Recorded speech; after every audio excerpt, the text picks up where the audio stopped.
ஏஐன்னு ஒன்று வந்திருக்குது, உங்களுக்கு தெரியும் அப்படின்னு என்னது. அடுத்து வந்து அப்படின்னா ஹெச்ஐன்னு ஒன்று இருக்குது, ஹியூமன் இன்டெலிஜென்சி. என்ன ஆயிடுச்சு அப்படின்னா ஹியூமன் இன்டெலிஜென்சியை வந்து கம்ப்ளீட்டாக நில் பண்ணிகிட்டு இருக்காங்க. புரிஞ்சுதா? நாங்கள் வந்து 15 வருஷத்துக்கு முன்னாடி இன்டர்நேஷ்னல் லேர்னிங்னு கொண்டு வந்தோம். ஒரு பையனுக்கு வந்து சொல்லி கொடுத்தா மட்டும்தான் படிப்பானா, சொல்லி கொடுத்தா மட்டும் எப்போ படிப்பான், ஒரு 6th வரைக்கும் வச்சுங்களேன். நாங்கள் சமீபத்தில் வந்து ஒரு ஐஏஎஸ் ஐபிஎஸ் சிஏ படிக்கிறவங்களுக்காக ஒரு ப்ரோக்ராம் நடத்தணும். அவங்கள வந்து வர வச்சு யாரெல்லாம் ஐஏஎஸ் ஐபிஎஸ் படிக்கணும்னா இன்ட்ரெஸ்ட்டோடு வாங்கினா எல்லாம் வந்தாங்கம்மா.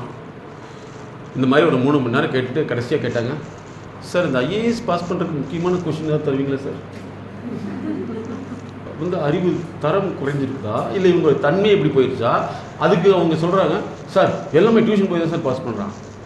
நான் அடுத்த ஒரு கேள்வி கேட்டேன், ஒரு டிஸ்ட்ரிக்டை ஆளக்கூடிய தகுதி உள்ள ஒரு தேர்வுக்கு நீங்கள் போகிறீங்க, அந்த தகுதியே இல்லாமல் நீங்கள் அதில் பாஸ் பண்ணி என்ன செய்ய போகிறீங்க? நீங்கள் வந்து ஐஏஎஸ் எக்ஸாமுக்கு ப்ரிப்பேர் பண்ணுற ஒரு வேலை ஃபெயில் ஆகிட்டான்னா அட்லீஸ்ட் ஒரு கம்பெனியோட சிஇஓவா ஆகணுமில்லவா?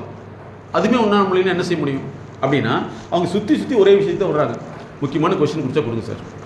அதனால் நீங்கள் இனிமேல் உங்களுடைய குழந்தைகளை வந்து டுட்டோரியல் டியூஷன் இந்த கலாச்சாரத்துக்குள்ளே கொண்டு போனீங்கன்னா ஆட்டோமேட்டிக்காக அவங்க கொஞ்ச நாளைக்கு முன்னாடி சுய அறிவு இருக்காது. அப்போ ஒரு 6th ஸ்டாண்டர்ட் வரைக்கும் சொல்லிக் கொடுக்கலாம். அதுக்கப்புறம் வந்து அந்த லேர்னிங் ப்ராசஸை இம்ப்ரூவ்மெண்ட் பண்ணணும் அப்படிங்கிறது தான் எங்களுடைய தியரி. அதுக்காக தான் நாங்கள் வந்து ஹியூமன் இன்டெலிஜென்ஸின்னு வச்சுருக்கோம்.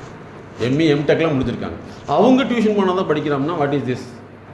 அப்போ இங்கே ஹியூமன் இன்டெலிஜென்சி குறைஞ்சிருச்சு. எப்போ குறைஞ்சிருச்சு அப்படின்னா இப்போ வரல. ஆக்சுவலாக வந்து 1896 இந்த ப்ராப்ளம் இருக்குன்னு கண்டுபிடிச்சிட்டாங்க. 1944 70% இந்த பிரச்சனை இருக்குன்னு சொன்னாங்க. இப்போ 100% இருக்குது.